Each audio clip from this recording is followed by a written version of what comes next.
Assalamualaikum warahmatullahi wabarakatuh. Nah, baik Anda semua, bertemu lagi di YouTube channel ini berbahasa bersama Sabrina. Nah, kali ini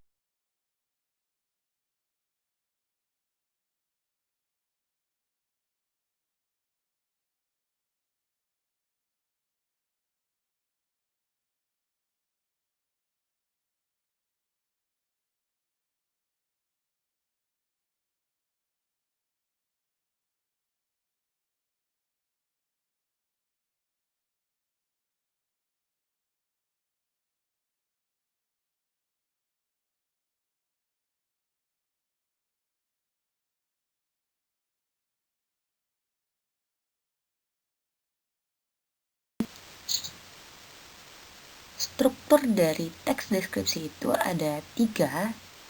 Yang pertama adalah identifikasi, yang kedua adalah deskripsi bagian, yang ketiga adalah simpulan atau pesan. Nah, 3 inilah yang harus kamu ingat. Ini apa tadi? Identifikasi, deskripsi bagian, simpulan atau pesan. Nah, untuk lebih memudahkan kamu memahami tentang struktur teks deskripsi ini, kita langsung saja pada contoh teks dan kemudian bagaimana apa yang termasuk strukturnya itu akan nanti kita berikan contohnya, begitu ya Nanda. Baik, simak lagi untuk slide berikutnya. Nah, kali ini kita akan mencontohkan sebuah teks yang berjudul Rumah Adat Tongkongan. Nah, di sini ada beberapa penggalan teks, dan untuk yang pertama ini adalah penggalan dari struktur teks, yakni identifikasi. Di bagian identifikasi ini, kita menjelaskan di dalam teks itu ada bagian yang berisi nama objek atau lokasi, kemudian gambaran umum dari objek tersebut. Nah, contohnya seperti ini. Tongkonan adalah rumah adat masyarakat Toraja. Tongkonan berasal dari kata tongkon yang artinya duduk bersama-sama.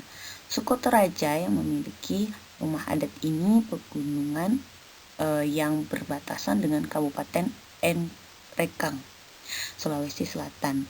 Rumah adat ini merupakan salah satu ikon suku Toraja selain upacara pemakamannya. Toraja termasyhur oleh karena rumah adatnya yang unik dan cantik ini. Oleh karena arsitekturnya yang menarik, Tongkonan kemudian dinobatkan sebagai rumah adat Toraja. Tongkonan berada di antara pohon-pohon bambu di puncak bukit. Tongkonan terletak sekitar 12 km ke arah utara dari Rantempau. Memasuki Rantempau akan kita temui Tongkonan berjajar rapi dan indah seakan menyambut dengan ramah setiap pengunjung yang datang. Nah, pada bagian ini, identifikasi ini, nah akan dijelaskan apa sih nama objeknya. Nah, objek kita ini adalah rumah adat Tongkonan ini. Terus lokasinya berada di mana? Dia berada di Kabupaten Nrekang, Sulawesi Selatan. Dan kemudian bagaimana gambaran umum objeknya? Nah, dia di sini dikatakan ada keunikannya, kemudian cantiknya, bagaimana arsitekturnya yang menarik. Nah, kemudian terletak sekitar berapa kilometer gitu kan dari Rantempau. Tadi kan ada lokasi-lokasi tertentu yang dijelaskan di pada paragraf pertama ini bagian identifikasi. Namun tidak hanya harus satu paragraf ya, bisa saja identifikasi ini lebih dari satu paragraf, tapi rata-rata sih satu paragraf. Untuk yang lainnya, nah itu baru nanti bisa lebih dari satu paragraf. Itu Ananda. Nah, kemudian kita lanjut ke bagian struktur yang kedua, yakni deskripsi bagian ya. Namanya adalah deskripsi bagian. Nah, ini tidak harus satu paragraf, tapi minimal ada satu paragraf. Nah, pada bagian deskripsi bagian ini gitu ya, dia berisi merincikan sesuatu seperti ini, lebih rinci lagi gitu ya, apa yang sudah dideskripsikan atau gambaran umum yang diberikan pada paragraf di awal tadi pada bagian identifikasi itu dirincikan lagi pada bagian deskripsi ini ya, pada bagian deskripsi bagian gitu. Dan di sini contohnya ada bagian ini merinci bahan kayu, ukiran rumah, hiasan, atap rumah. Nah, seperti pada paragraf kedua, ketiga, keempat pada teks ini berarti ya. Untuk rumah adat yang satu ini terbuat dari kayu yang bagus dan dihias dengan apik. Hiasan terdapat pada sekujur badan rumah dan atap rumah.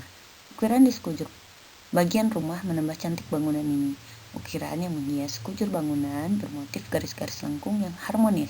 Jadi pada paragraf ini itu dijelaskan mengenai kayu yang bagus. Nah, bagaimana dia merinci kayu yang bagus itu kan dijelaskan hiasannya terdapat pada sekujur badan rumah, kemudian ukirannya sekujur bagian rumah menambah cantik. Pokoknya dia lebih menjelaskan kalimat utama lebih secara rinci dengan kalimat-kalimat pendukung, kalimat pendukungnya gitu ya.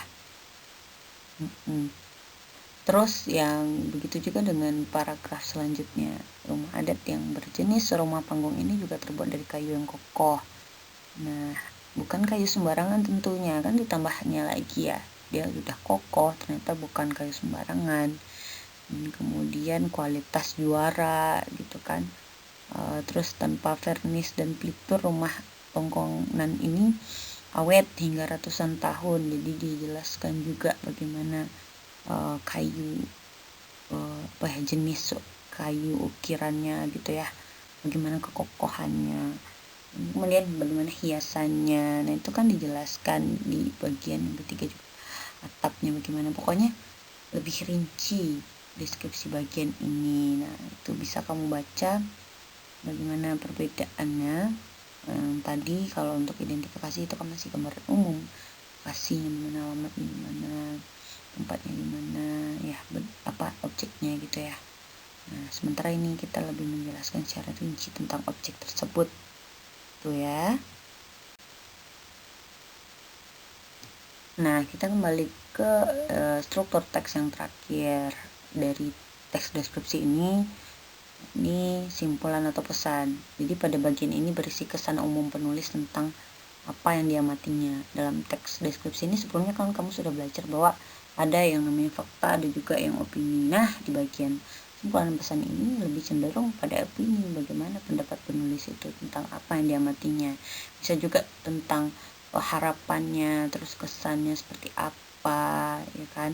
Nah, ini contohnya dari penggalan teksnya. Sungguh kaya warisan budaya Indonesia. Kita bangga memiliki warisan budaya dengan nilai artistik yang tinggi dan unik. Rumah adat tongkongan warisan budaya yang perlu kita jaga. Nah, itu kan udah harapan. Rumah adat tongkonan ini harapannya itu perlu dijaga sebagai kesan. Nah, kemudian kesannya juga kan kayak dia menyimpulkan bahwa kayanya warisan budaya Indonesia gitu ya kan. Nah, itu yang harus kamu pahami dengan begitu mudahnya ya. Kalau kita menghafal mungkin agak sulit, tapi kalau kita memahami, wah, setelah ini kita membaca teks ini kita tahu bahwa ada 3 struktur teks pada teks deskripsi. Yang pertama identifikasi, yang kedua adalah deskripsi bagian, yang ketiga adalah simpulan dan pesan atau pesan ya, simpulan atau pesan. Nah, itu kamu bisa memahami dari video ini gitu ya. Nah, itulah dia, aku simpulkan. Nah, itulah dia tentang struktur dari teks deskripsi. Ibu memang sengaja tidak menggunakan bahasa yang bahasa yang formal banget gitu ya, karena pengennya kamu itu mengerti tentang ini dan kita itu seperti berbicara dan kamu memahami seperti sedang berhadapan dengan ibu tentunya ya. Dan ibu akhiri, semoga ini bermanfaat buat kamu semua, dan di masa pandemi seperti ini jangan lupa untuk terus belajar. Dan ini ibu tidak ingin kamu terpaksa untuk belajar atau susah untuk belajar, tapi bagaimana cara menimbulkan minat kamu untuk belajar. Nah, ini sedikit ya, ada kutipan, tumpukan buku takkan mengkhianati masa depanmu.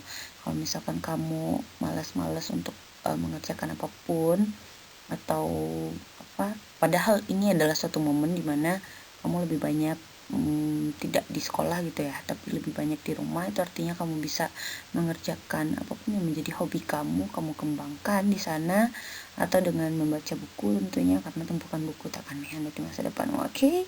Nah, jangan lupa nanti silahkan yang sudah hadir menonton video ini, silahkan buat di kolom komentar namanya, kelas berapa gitu ya. Terima kasih sudah nonton. Assalamualaikum warahmatullahi wabarakatuh.